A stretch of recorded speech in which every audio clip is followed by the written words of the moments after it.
End of the World by FernWithy.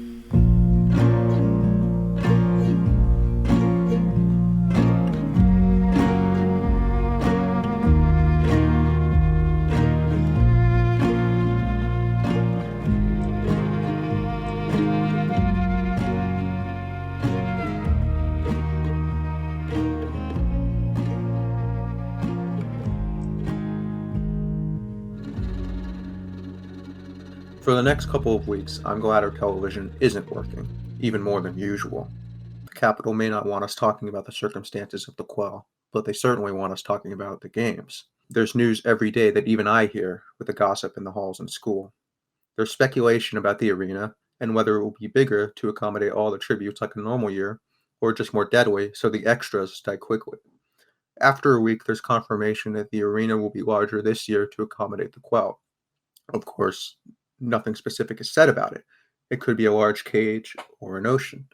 Digger says if it's an ocean and the tributes are stuck in canoes, she'll row for some shore and see where she ends up. I'll send you a note in a bottle. She promises, holding the door steady while I try to improvise a new hinge. You can come live with me on a beach somewhere. I doubt it'd be that easy. Why? It's got to end somewhere. Yeah, and it's probably mined or something, like the ground when the tributes first come up. There can't be mines everywhere. I'd take my chances. And end up with just the two of us dying of old age on a beach. Maybe we'd have kids. Which brings up even more disturbing implications about being there alone. She makes a face. We get back to work. In school, people comb through magazines and television reports and go back through previous games to try and figure it out. There were big arenas in several games. The first was huge, and the 7th, and then a string of big ones for the 30th through the 38th. The troubles of finding food and shelter and getting rid of other tributes who might be miles away are dully discussed. Personally, I wouldn't go looking for other tributes. Sounds like a good way to get killed. But I don't say anything, since most of them want to have high kill counts if they go in, because that gets sponsors who send gifts. There are a few people who look kind of green while they make these boasts, and I doubt they'd be able to do it if the time came. Our regular escort, Ausonius Glass, has been promoted up to District 1. They call it a, quote, transfer, but no one is fooled. An escort retired, and now they've got some new man out in 7, and we get 7's escort, Pelagia Pepper. This is a major topic of conversation among the girls who look at her dresses. Digger likes them, Cato and Donner does not. Tansy Mathers, whose sister died in the games last year, says it's a good thing. Apparently, Glass spent 10 minutes on the phone tormenting her parents about how district kids deserve to die to pay for the uprising. Anyone, she says, would be better. A teacher hears her talking about this and shushes her very quickly. The stylists are being accosted about their plans for the parade and interviews. Like every other year, this leads to speculation about what they'll do with us. Not that this is much of a mystery. They turn us into coal miners every year, though they somehow forget to have us bleeding from our lungs. A few girls come up with better costumes than we'll probably end up with, but that's not saying much. I try to stay out of it, but Lackland's hanging on every word and has worked himself into a complete panic. Usually, when he does this kind of thing, I can count on Digger to jolly him out a bit, but she's been sucked in almost as much. She's going through her handful of possessions at the community home, telling me to memorize where she wants them to go. I let this run over me for the most part, though I have repeated nightmares about carefully distributing all of her things, and sometimes her arms, and legs, and fingers, and toes. I try not to show her how much it annoys me, but I end up not spending as much time with her as I usually would. Mom tries frantically to distract Lackland from the Quell, and me from her cough, but she doesn't do very well with either of us. She finally takes to just ordering both of us to talk about and do other things. I don't feel like I should. She tells me that my lurking around the house on the death watch makes her feel worse, and she'll be healthier if I do something else. This doesn't make me feel less guilty, but I do try to obey her. Even the school library, which is usually pretty deserted, is crowded now. Games tapes have actually been put on reference so that people don't check them out and keep them, and the librarian, Mr. Crockett, has taken to playing them for the late study period every day. People are taking notes. All of my usual reading spots are full. I don't like to bring my school books home. Too much chance of the roof leaking on them and me having to pay for them.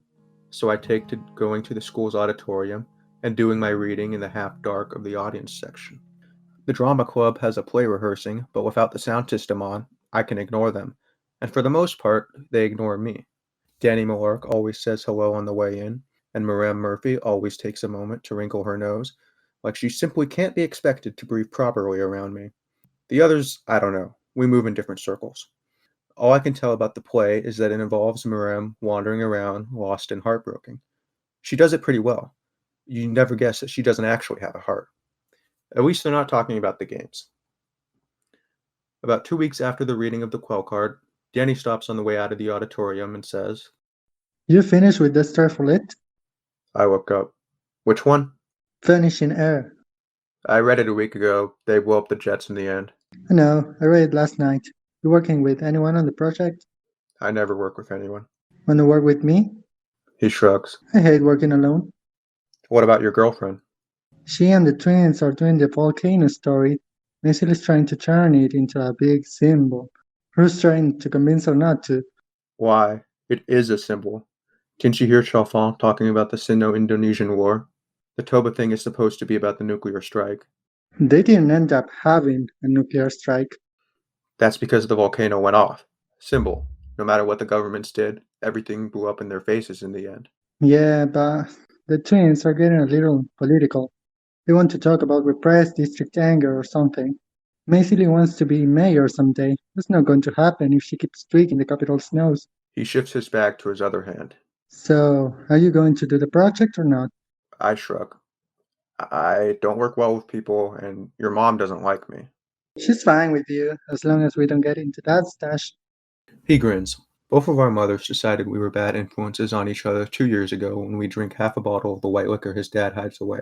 They're both right. He provided the liquor. I provided the dare. It was just before Mom's cough started to get bad, and she yelled at me loud enough for the whole scene to hear. I'm sure the town got a good earful from Mrs. Malark, too. Mom's forgiven Danny now, mostly because he atoned by cleaning our oven, which kept the smoke out of the house for months. Daniel Malark is maybe the only merchant kid in District 12 who could get away with coming to our house with no consequences. Everyone manages to get along with him, no matter which part of town they're from. Even the capital's license kids treat him like a person. Hell, even Maiah Murphy doesn't treat him like the dirt on her shoes, though that's not exactly a big prize. I agree to do the project with him, mainly because it has to get done anyway. I'm better at thinking up theories about the stories. He's better at impressing the teachers in presentations, though our grades are about the same on written stuff. More to the point, it's not about the damn Quell. I stash my things for the night, then meet Lachlan by the door and tell him to go straight home and check on Mom. If she needs anything, he's to come get me at the bakery right away. I start giving him a list of instructions about what to check, but I see his eyes glazing over. He lives with her too. He'll know if there's an emergency. I feel a little guilty when Danny and I leave school. If Mom dies and I'm off writing a lousy report about engineers having an argument about jet engines and the damaged atmosphere, I'll probably go crazy. But I can hear her voice in my head most times, and she'd probably be the first person to tell me to put the effort in. Dad did not drag himself out of his deathbed to go and argue with the town council to get me into classes just so I could do a half-baked job on my homework. I've heard the line before. We're about 5 minutes out from the school when it starts raining again, and by the time we're passing the train depot, it's too wet to walk. We duck into the little shelter where presumably people used to wait for trains when they were actually allowed to leave. It's a tiny, broken-down room made of plastic, long covered in mold. The tiny porch area, where people waited, is overgrown with creepers and the tiny window is cracked in several places. There's a big fence blocking the way to the track now. A gap at the bottom betrays where adventurous kids have snuck out for years, but we can see the train that's unloading cargo. Wonder what they're bringing.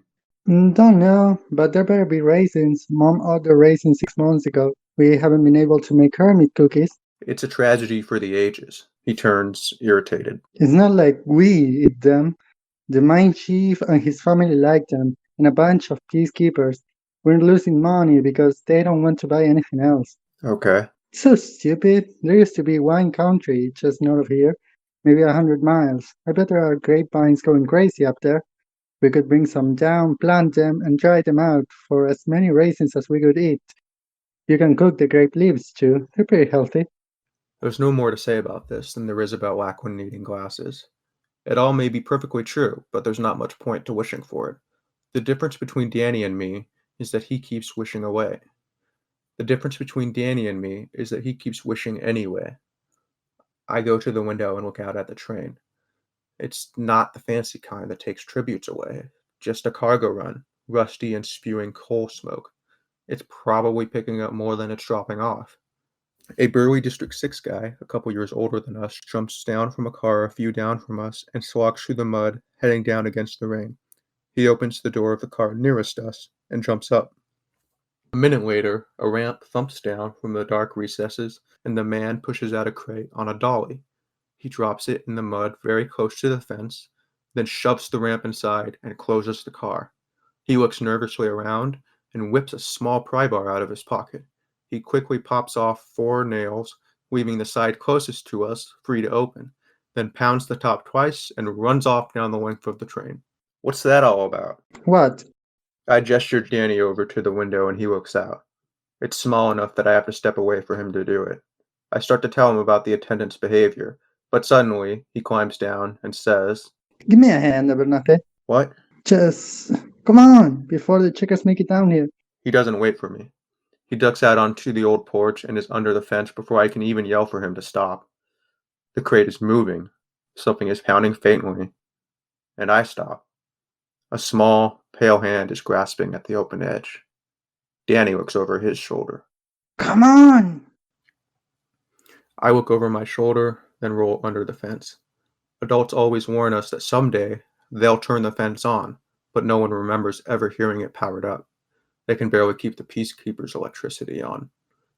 Warming up miles of fencing is way beyond what they have the power to do. I reach Danny, who is trying to talk to whoever is in the crate. There's no answer. Between us, we manage to yank the front panel all the way back. I look down the track.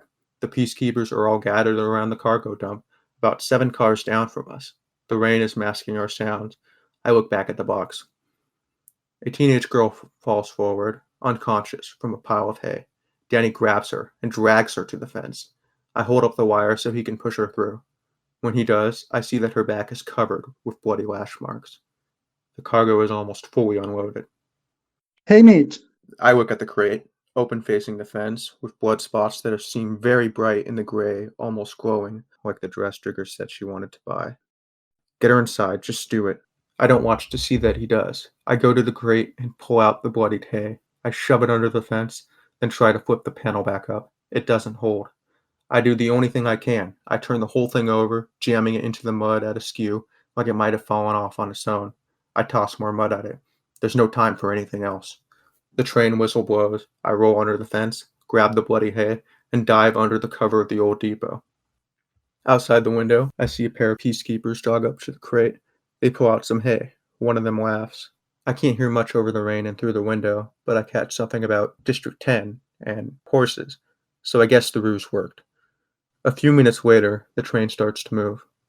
I don't look away from the window until it is gone, and the peacekeepers have returned to whatever duties they supposedly have in town. Hey, Mitch. I look over my shoulder.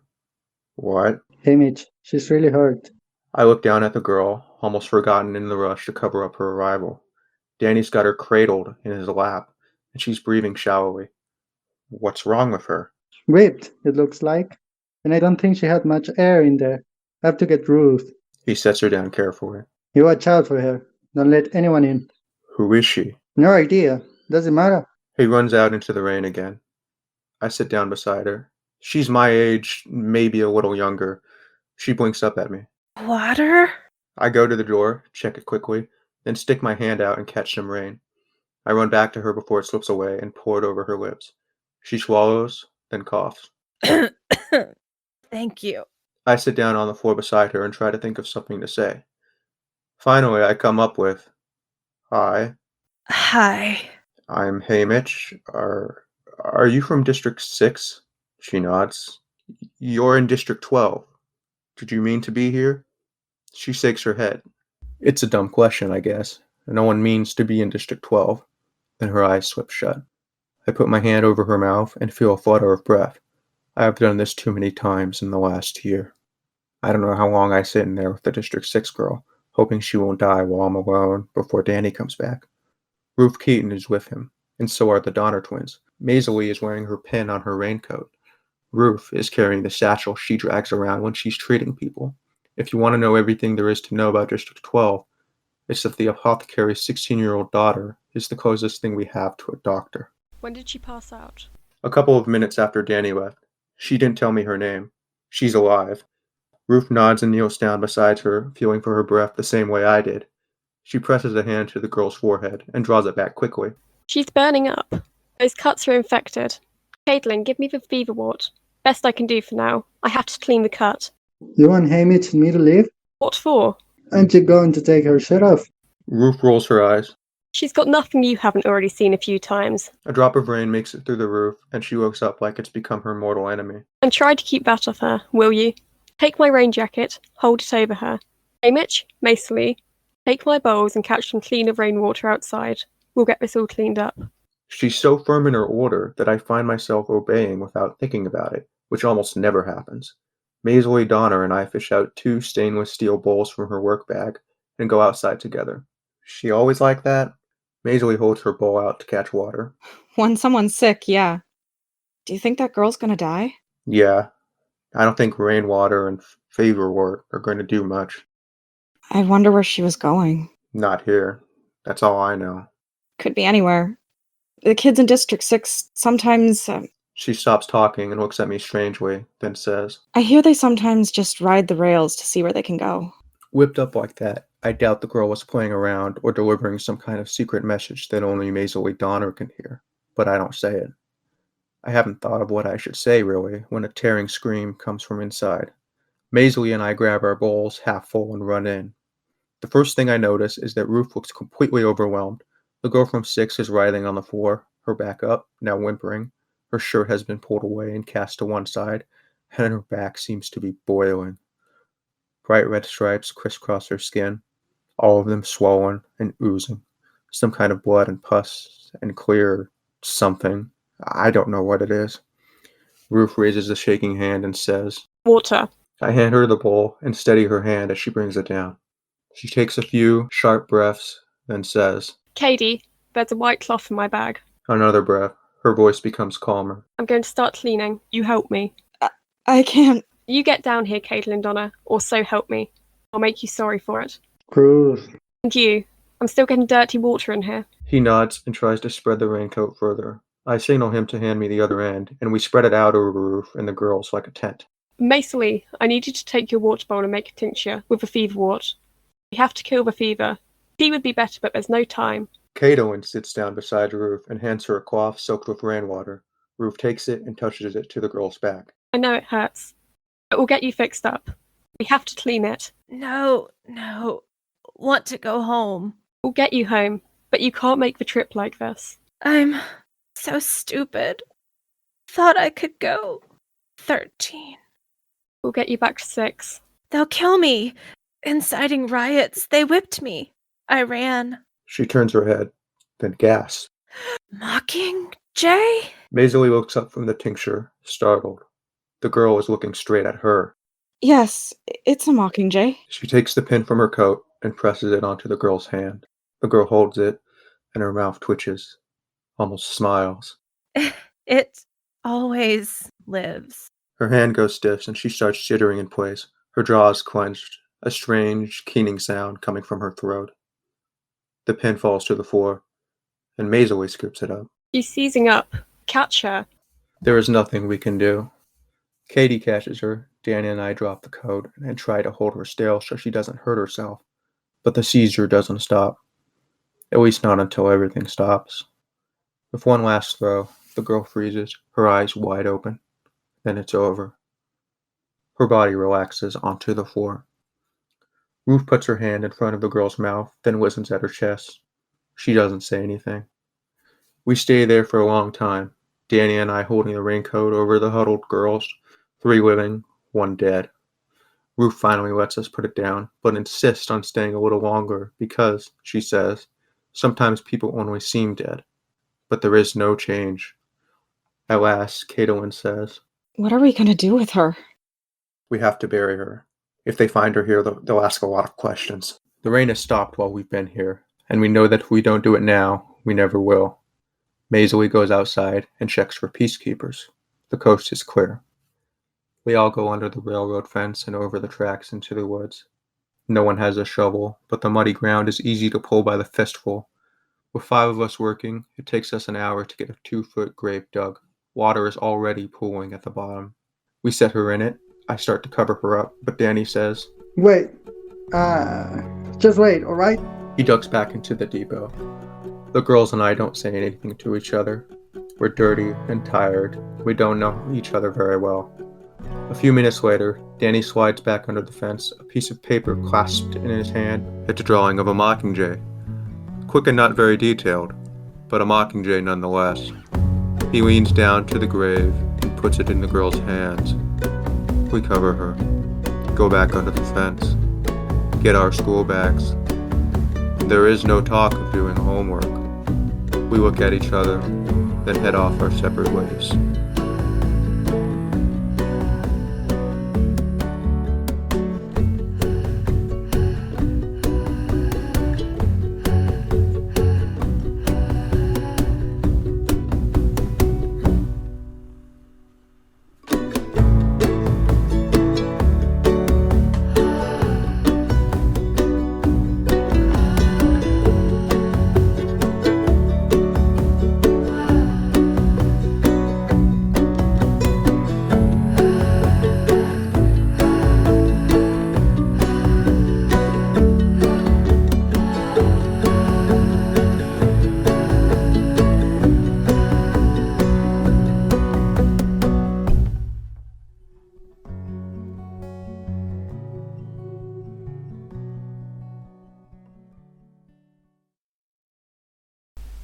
The role of Hamish Abernathy was performed by Blitz.